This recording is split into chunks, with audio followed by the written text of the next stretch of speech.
Hello YouTube, this is DragonheartFM and welcome to the final episode of the Aston Villa career for Football Manager 2016. This is obviously the beta series that I've done throughout the duration of the beta, and then obviously I will be doing a lower league save with Wrexham once the full game is released. So you've got that to look forward to on my channel. I've also got some ideas of doing some international management and a couple of other challenges along the way. So if you like the sound of that, then by all means check out the channel and hopefully subscribe if you think you're going to be interested in that sort of stuff. But this episode is basically going to be a season review. It'll be a little bit shorter than the other episodes that are featured so far.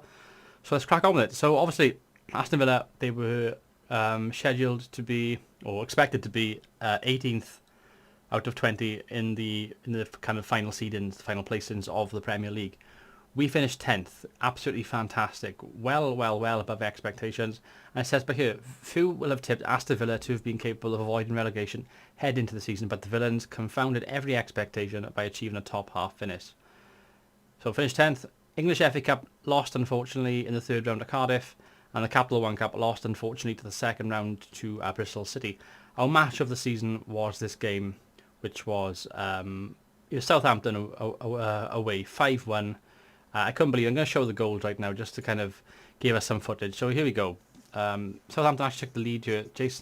Jose Font puts it across the edge of the box and it gets headed in then. Well, it's actually a Keenan Clark own goal.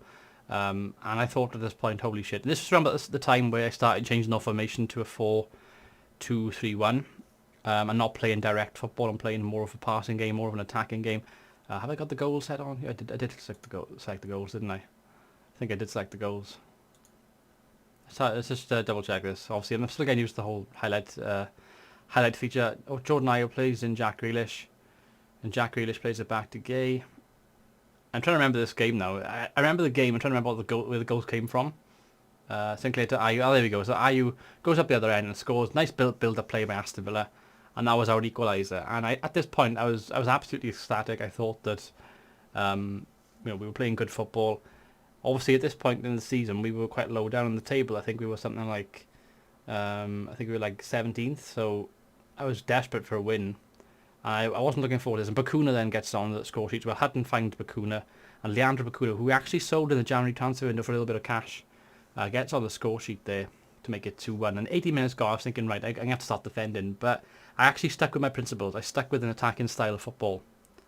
And El Mohammadi, who's actually signed from Hull City there, loses the ball, gets knocked forward. Van Dijk heads it on, and Sanchez finds Jack Grealish. Jack Grealish into Ayew. Ayew actually playing with an injury as well, by the way, as you can see.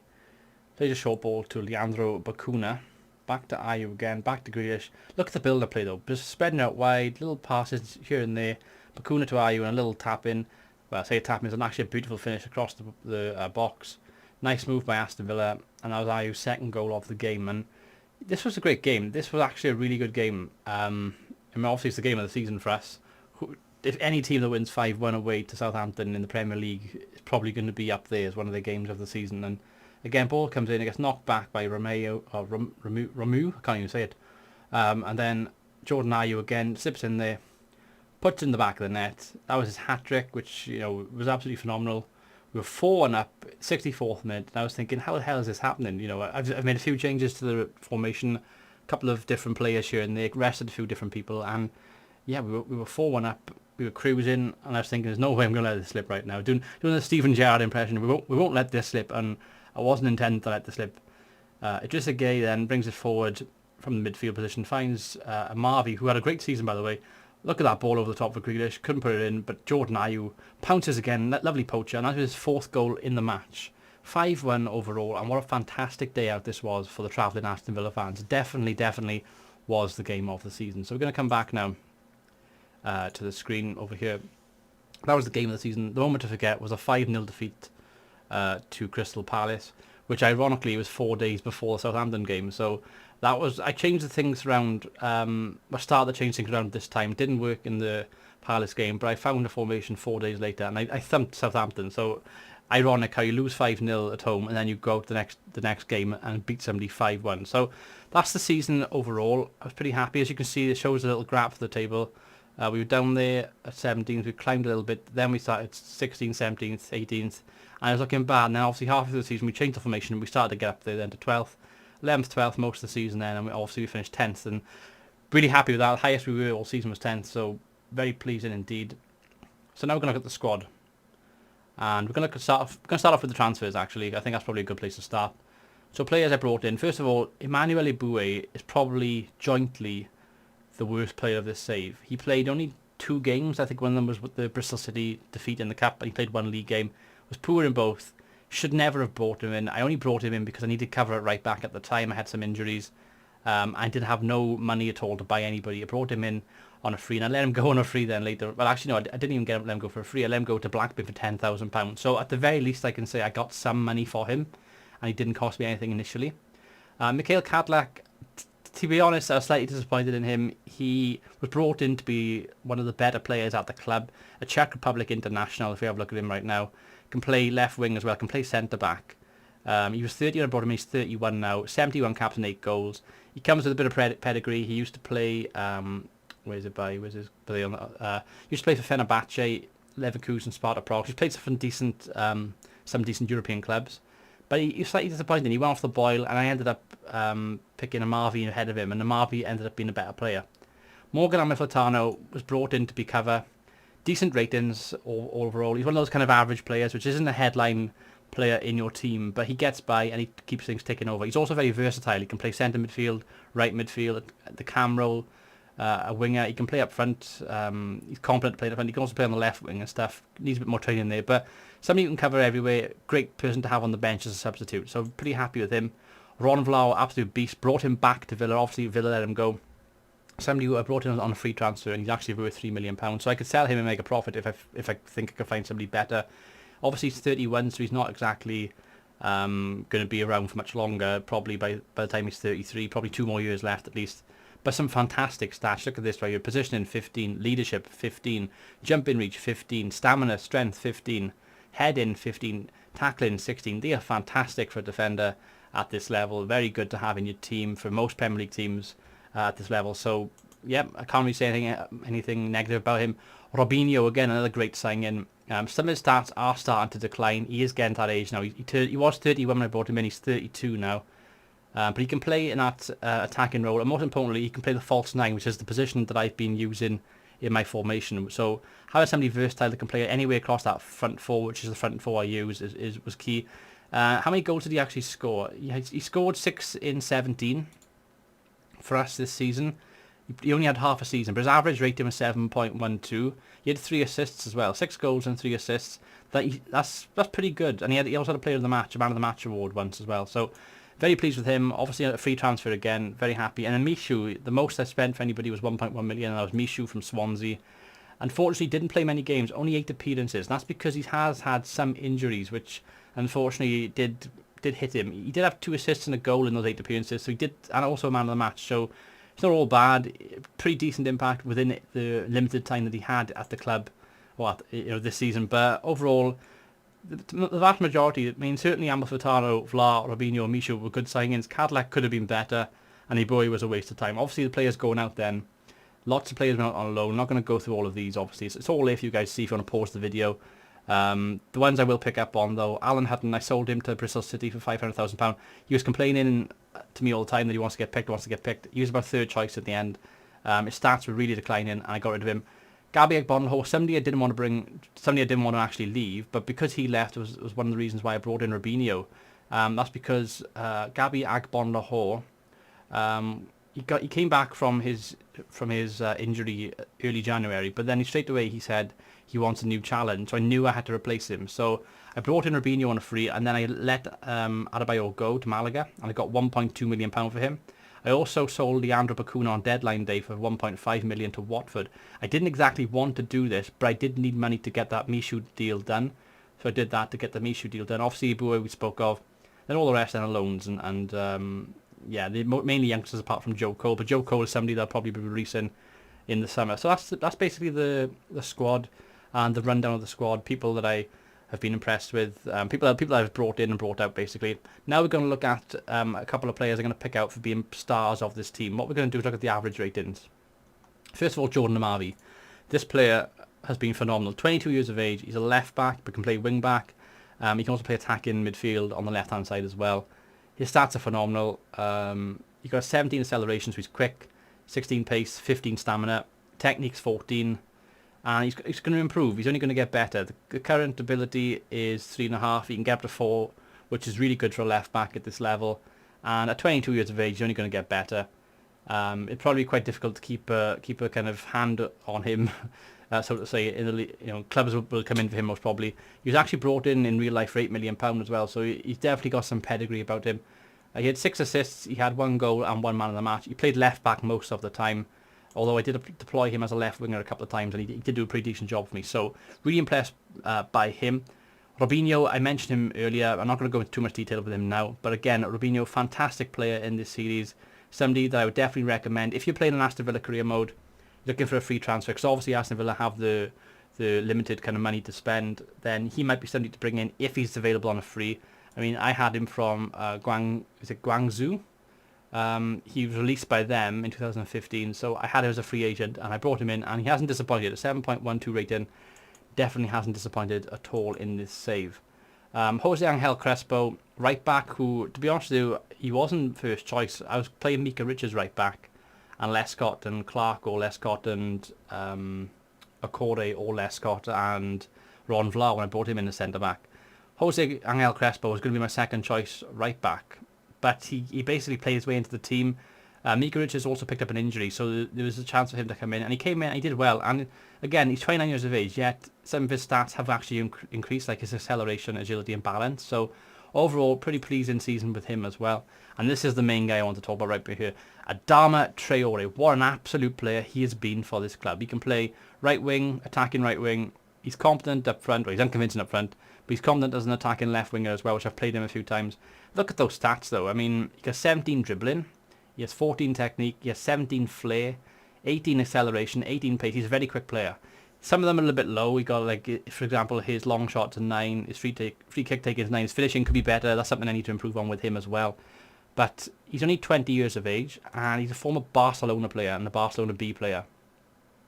And at £7 million, he was already in the game, obviously. But somebody I brought into the team. He wasn't first choice when I came in. I made him my first choice. I made it my intention to bring him in and make him one of my main players in the team, and he hasn't disappointed. He's been fantastic. And then on the other side of that, they've been the main kind of players that have impressed this season. But on the flip side of that, then we're looking at players which I haven't been too impressed by. I mentioned where's he gone? Mikhail Cadillac, who was slightly disappointing. Was brought in on a kind of a decent current ability, good stats, good pedigree, didn't really deliver like I was hoping. And then another player which I'm really disappointed with was Rudy Gestede. Somebody who is valued at £6.5 million. In real life, they brought him in for about 5. Former Cardiff City player, somebody I know pretty well, somebody I've actually seen in real life with Cardiff City. But he was injured most of the season. If you look at Rudy Gestede, if I go back onto him here, you'll actually see how many appearances he had for me this season. He played 19 in total and only scored 3 times and 1 man of the match. That's not good enough for a player that's worth that much at this level. He was injured for most of it. Most of those 19 appearances as well, he wouldn't play the full match because he'd either come off the bench or he would be coming on as a substitute and sort of get injured. It was an occasion where he came on as a sub, scored one of those 3 goals, and got had to get subbed 10 minutes later for getting injured. He was a big crock basically. Didn't do particularly well, and in the end, it was when he was injured, and I changed it from the target man and the direct style of football to the more creative, attacking-minded style of football, which worked in my favour. And it's through his injury that's actually started. But yeah, they're the players that have impressed me a lot. Jack Grealish had a good season as well. He's improved.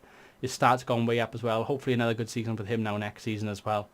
And overall, really pleased with the season and the squad that we've had. Now let's have a look at more of the general stuff this season. So here we go. This is the Premier League season, the final table. Man City won the league, 82 points. Arsenal finished second on 81, and then Tottenham 78, and Liverpool make up the top 4 on 68. Man United 5th and Chelsea 6th, 67 points each.